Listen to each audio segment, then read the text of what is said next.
Just when you thought things couldn't get any worse, Jim Farley dropped a bombshell that has everyone in the car market talking. Now, don't get me wrong, Ford has had some big wins over the past several months, totally worth celebrating. But let's be real, they've also hit a few speed bumps that have left people scratching their heads. Take the Mustang for example. You know how much people love their Mustangs, right? Well, the latest updates haven't exactly been met with open arms. Fans have been vocal, and not in a good way. Ford has also been grappling with a serious truck inventory crisis, and it's not just a little hiccup, it's a major headache. Now though, Ford's already looking ahead to 2025 to turn things around, and they've got some big plans to fix what's been, honestly, a rough few years. So what exactly are they planning, and what does this mean for the auto industry? Join us as we discuss this and more. Okay, let's kick this off by talking about the Ford F-150. You know, the truck that's practically the MVP of Ford's lineup. Over the past few years though, it's been on quite the roller coaster ride. Back in 2020, 2021, and even into part of 2022, Ford was hit hard by global chip shortages and supply chain chaos. It was like trying to bake a cake but running out of flour, sugar, and eggs all at once. They just couldn't get the parts they needed to build their trucks. The result? Dealership lots were practically ghost towns when it came to F-150s. Seriously, seeing one on the lot back then was like finding a front row concert ticket the day before the show. It almost never happened. And when something's rare, you know what happens. Prices skyrocket. Dealerships started slapping massive markups on these trucks, sometimes tacking on tens of thousands of dollars to the sticker price. It was wild. People were paying way more than they should have just to get their hands on one. But here's the thing, Ford itself wasn't cashing in on those extra profits. Nope, all that sweet markup money was going straight to the dealerships. Ford wasn't exactly thrilled about that, so they decided to level the playing field by raising their own prices. It was kind of like saying, hey, if anyone's gonna profit off these trucks, it might as well be us. Whether they did it because of actual economic pressures or just plain jealousy of the dealerships, who knows? Either way, it led to one big problem. Buyers started backing off. Fast forward to 2023, and things had flipped entirely. By now, those sky-high prices had cooled off a lot of interest in the F-150. Suddenly, the problem wasn't a shortage of trucks. It was an oversupply. Dealership lots were packed with F-150s, just sitting there, gathering dust. It was like the trucks had gone from rock stars to wallflowers at the high school dance. Rows upon rows of them waiting for someone, anyone, to take them home. So Ford and its dealerships had to pivot fast. They started rolling out some serious discounts to move those trucks. Around the middle of 2023, they introduced incentives of $5,000 off on F-150s, and that was just the start. By 2024, things got even more intense. Discounts ballooned to as much as $13,000 on certain models. On top of that, they sweetened the deal with low-interest financing offers, some as low as 1.9%. Ford's strategy kinda worked. By the end of 2024, they wrapped up with some of their best F-150 sales numbers in years. That final quarter was a huge win for them. But as we step into 2025, the picture isn't all rosy. There's still a bit of a mess to clean up. A lot of dealerships are stuck with 2024 models just hanging around, and the shiny new 2025 trucks are only now starting to roll onto lots. With all these inventories, it might take till April, when tax refund season is in full swing, before we see a wave of buyers ready to snap up those leftovers. Let's move on to the Ford Ranger for a sec. This is one truck that should be killing it. The 2024 redesign is an absolute chef's kiss, arguably the best looking Ranger Ford has ever dropped, and it's not like they've priced it out of reach, at least by 2025 standards. Take the 4x4 STX trim for example. It's got cloth seats, a super sleek full screen interior, and the price tag is right around $39,000. That's not too bad for a mid-sized truck that looks this good. But here's the million-dollar question. Why are these bad boys still sitting on dealership lots gathering dust? Well, timing might have a lot to do with it. January isn't exactly the month people rush out to buy trucks. I mean, most folks are still nursing their bank accounts back to health after holiday splurges. Plus, let's be real, new car purchases are one of those things people often push off until their tax refund checks hit. On top of that, while the Ranger's pricing is solid for its class, a lot of buyers still expect a mid-sized truck to cost less. Ford Ford's struggles lately are kind of a perfect case study in how tricky it can be to balance pricing, production, and demand. Remember the chip shortage era? Back then, dealerships could barely keep cars on the lot, and it was a total seller's market. Buyers were paying premiums like there was no tomorrow. Fast forward to now, and things have flipped. Supply chains are back on track, and there's no more shortage panic driving up prices. But here's the catch. A lot of buyers still feel burned by the sky-high prices during the chip shortage. That sticker shock left a bitter taste, and it seems like people are now a bit more cautious about dropping big bucks. Ford's job right now? Rebuild that trust and win back those skeptical buyers. It's a delicate dance, and they're trying to find their rhythm again. Another vehicle that's in a bad state is the Ford Bronco. Remember when it made that epic comeback? It was like the SUV version of a Rockstar reunion tour. The hype was unreal. Everyone and their neighbor wanted one. Waiting lists were bonkers, like you had to sign up years in advance just to maybe get one. At that time, dealers were loving life, slapping on crazy markups and watching people still hand over their cash like it was Black Friday. Even folks who worked at Ford were like, take my money just to get behind the wheel of this thing. It was a total pay up or walk away vibe, and people were surprisingly cool with it.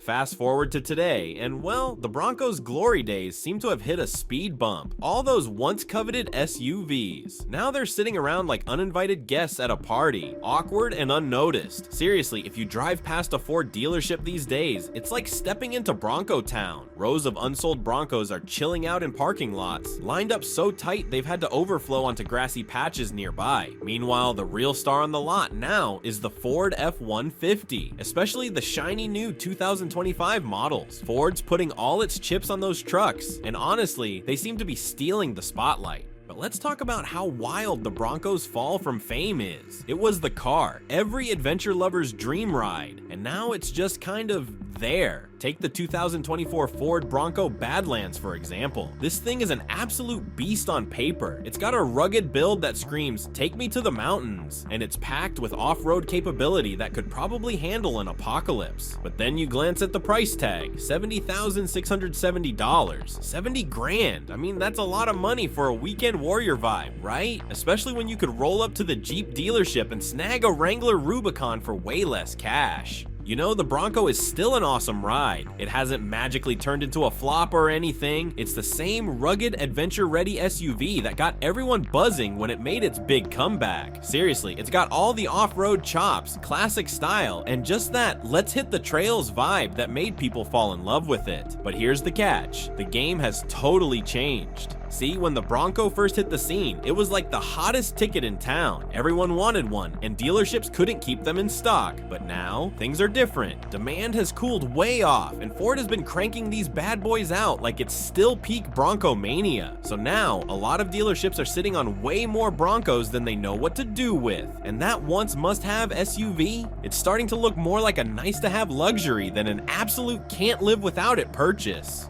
But that's not the whole story. There's some bigger stuff going on here. First off, rising interest rates are making it way more expensive to borrow money for a new car. Plus, the economy is kind of shaky right now, so people are holding on to their cash and thinking twice before dropping a bunch of money on a new ride. And let's be real, when you see those monthly payments inching closer to what you'd pay for a luxury car, it's enough to make you pause. Sure, the Bronco is still incredible, and it'll absolutely crush it on an off-road trip or a weekend getaway, but for a lot of folks, it's starting to feel like the kind of splurge you can skip, at least for now. Another thing that hasn't exactly gone according to plan is Ford's leap into the EV game. In the third quarter of 2024, Ford's EV division, called Model E, reported a massive loss of $1.2 billion. That's just one quarter, by the way. If you take a step back and look at the first 9 months of the year, those losses shoot up to a mind-blowing $3.7 billion. Yeah, $3.7 billion. Just saying it out loud feels wild. Now hold up, because it gets even crazier. During those 9 months, Ford sold around 32,000 EVs. Let's pause for a second and do a little math.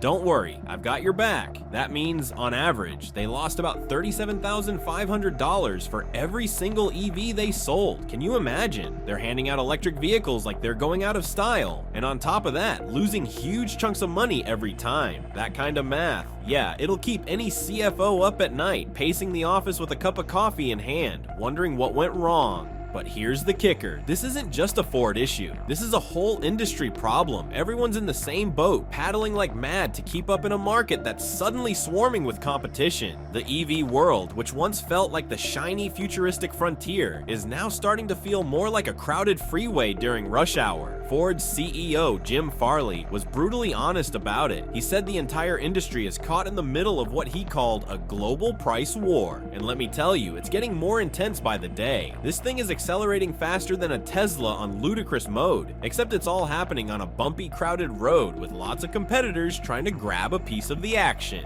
The core issue? There's just too much supply and not nearly enough demand. Everyone's making EVs, and at this point, it feels like you can't throw a rock without hitting a new model from another car maker. Whether it's sleek sedans, sporty hatchbacks, or even trucks that look like they're straight out of a sci-fi movie, the options are endless. On paper, that's great for consumers because we're all getting more choices and better deals. But for automakers, it's a different story. They're desperately trying to stand out in a market that's flooded, and guess what they're doing to keep up? They're slashing prices left and right. The problem with that is it's putting insane pressure on their margins. And trust me, when you're cutting prices to stay competitive, profits are the first thing to take a hit. So now, the whole EV market is caught in this vicious cycle. Automakers are lowering prices just to stay in the game, but that means they're not making nearly as much money as they hoped. In fact, some are losing money on every car they sell. And you know what that leads to? A whole lot of red ink on the balance sheet. Ford, for one, is in deep, and while they're trying to push ahead with their electric plans, it's clear they've got a lot of work to do. The math isn't adding up, the competition is fierce, and every company in the EV space is basically in the same race, just trying to keep from crashing into each other along the way. The thing is, we're still in the early days of the EV revolution, and there's a ton of uncertainty about where things will go. Ford isn't backing down. They've got massive plans for their electric future, and they're betting big on things like the all-electric F-150 Lightning, which is pretty cool if you ask me. But at the same time, the pressure is on to make that leap from a niche market to mainstream success, and that's a huge challenge. In fact, Ford's been talking a lot about how they plan to ramp up production and boost the quality of their EVs, all while lowering costs. Sounds great in theory, but it's much easier said than done when every company in the world is trying to do the same thing. The other thing, the whole EV market is evolving at lightning speed, pun totally intended. Not only is the competition getting fiercer, but technology is advancing so quickly that it's almost hard to keep up. Every year there's a new breakthrough in battery tech, charging speeds, and range, and consumers are becoming more savvy about what they want. They're not just buying any EV anymore. They want something that delivers great value and is actually practical for their day-to-day life. So automakers are under constant pressure to innovate, and for many, that means pushing the envelope in terms of performance and features. But with that comes the risk of putting out a product that might be ahead of its time, but not quite ready for prime time. Ford's not the only one caught in the crossfire of this EV struggle. Stellantis, which owns big brands like Ram and Jeep, is feeling the pain too. They're in the same boat with overproduction problems, seeing their vehicles stack up on dealer lots as demand slows down. What's even worse is the constant price slashing they're doing just to move the inventory. It's like a never-ending cycle. Too many cars, not enough buyers, and everyone's trying to undercut each other to stay afloat. If you've ever watched a competitive auction where everyone's bidding lower and lower, you can imagine the situation here, except no one's walking away with a good deal. Now let's zoom in on one of Ford's boldest moves, the F-150 Lightning, their big push into the electric pickup market. When they launched this thing, Ford was like, alright, this is the game changer. Everyone's going to want an electric version of America's favorite truck. And who could blame them? On paper, the idea seemed like a genius move. Take the F-150, the undisputed king of trucks in the US, and give it an electric twist. A vehicle that's known for hauling heavy loads, toughing out the elements, and making a statement on the road, now with a sleek, futuristic electric powertrain. What could possibly go wrong? Well, turns out predicting what people actually want in a brand new all-electric pickup truck isn't as easy as Ford hoped. It's a little like trying to guess which product will be the next big thing on Black Friday. You think you know, but it's a guessing game that could leave you disappointed if you're off the mark. And in this case, Ford's gamble with the Lightning isn't exactly turning out to be the game changer they envisioned. Sure, the F-150 Lightning is cool. It's got all the bells and whistles you'd expect from a modern EV, with the signature tough-as-nails F-150 style. But when we talk about actual numbers and sales, yeah, it's been a little bumpy. The electric F-150 was supposed to be the shining star of Ford's Model E division, but early reports showed that things weren't exactly going according to plan. In early 2024, Ford's EV sales dropped by a hefty 26%. That's not a little dip, that's a full-on nosedive. Ouch. And if you think that's bad, buckle up because it gets worse. Ford's not just dealing with a short-term setback, they're bracing themselves for a full-year loss between $5 billion and $5.5 billion. Yep, you heard that right, billions in the red. For a company that's been in the game for over a century, that's a pretty tough pill to swallow. But here's the thing, it's not just about the Lightning itself. The main issue is the price tag. I mean, Ford really went all in with this one. They slapped a premium price on the Lightning, assuming people would be lining up to fork over their cash for an electric pickup. But what they didn't count on was the price sensitivity of the market. As people are tightening their belts, thanks to rising interest rates and a shaky economy, the idea of shelling out serious cash for an EV that's more expensive than its gas-powered counterpart suddenly starts to feel a little less exciting. It's one thing to buy a flashy new tech gadget, but it's another thing entirely when you're committing to a large financial investment for something that might still feel a little too new and unproven. And let's not forget that the electric vehicle market is suddenly bursting at the seams with options. It's not just Ford either. Other automakers are rolling out their own electric trucks, like Rivian with their R1T and Chevy's Silverado EV, and each one is trying to outdo the other with fancy features, longer ranges, and even more tech. When that happens, the pressure's on Ford to keep up and make sure their Lightning is still the one that stands out. But with the price tag being a bit on the high side, it's making it harder for the Lightning to attract the kind of mainstream attention that Ford had hoped for. Ford's not giving up just yet though. They're pushing forward with plans to ramp up production and improve the quality of the Lightning. They're also working to lower costs, which is essential if they want to stay competitive in the EV market. That's not all. Ford has hit pause, or in some cases flat out canceled, around $12 billion in electric vehicle investments. Yep, you read that right, billion. The reason? They've been losing about $60,000 on every electric vehicle they sell. That's like buying a brand new car, handing over the keys, and then handing them a huge pile of cash on top of it. It's pretty mind-blowing when you think about it. Part of the issue here is that consumers are still figuring out their relationship with electric vehicles. Like, people are all for saving the planet and avoiding those dreaded gas station stops, but they're also kind of hesitant about things like the high sticker prices. Not to mention, there's that ever-present range anxiety. You know, the worry that your EV might not make it to grandma's house without running out of juice. Plus, there's the whole, where do I even charge this thing? Dilemma. It's a lot to navigate. Ford might have overestimated how many people were ready to drop close to $100,000 on an electric truck, and that miscalculation, it's left dealerships across the country with more Lightnings than they know what to do with. Some dealers have even started refusing additional shipments because their lots are already packed, and when the trucks aren't moving off the lot, neither is the production line. That leaves workers kind of stuck in this weird limbo, waiting for either demand or prices to shift in their favor. It's like being on hold for an eternity and hoping someone picks up soon.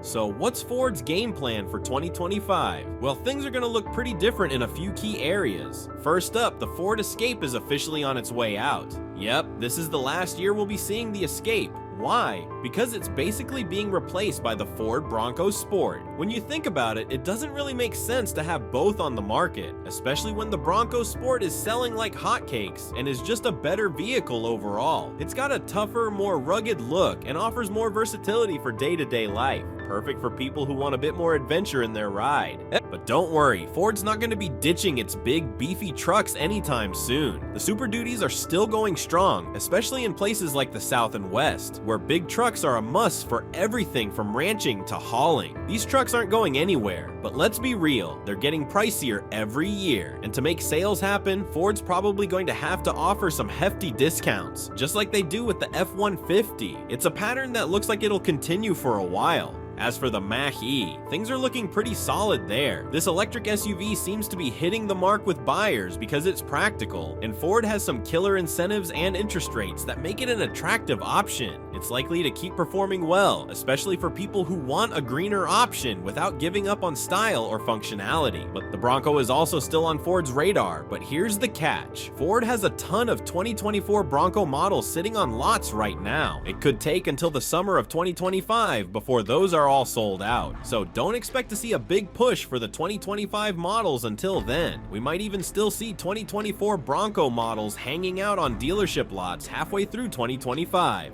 Looking ahead to 2025, Ford is hoping to turn things around. They've hinted at making some changes, like updating the Mustang to better align with what consumers are asking for and tweaking their pricing strategy to match what people are actually willing to pay. It looks like they're trying to be more in tune with market realities. Now, if you've been eyeing an F-150 or Ranger, this could be a great time to snag a deal. There are still some solid trucks out there, and Ford might be offering discounts to move inventory. But don't drag your feet too long. By April, those sweet tax refunds might start making trucks harder to find, and prices could go up as the year goes on. So if you're in the market, it might be worth jumping in sooner rather than later. In short, Ford's got some big shifts on the horizon, but there are still plenty of opportunities to grab a great deal. Keep an eye out for those changes as we head into 2025. So what do you think about this? Let us know in the comments section. Also, make sure to like this video, subscribe to our channel, and activate the notification bell to stay updated with all our latest videos. While you're still here, click the video on your screen to see more interesting content like this one.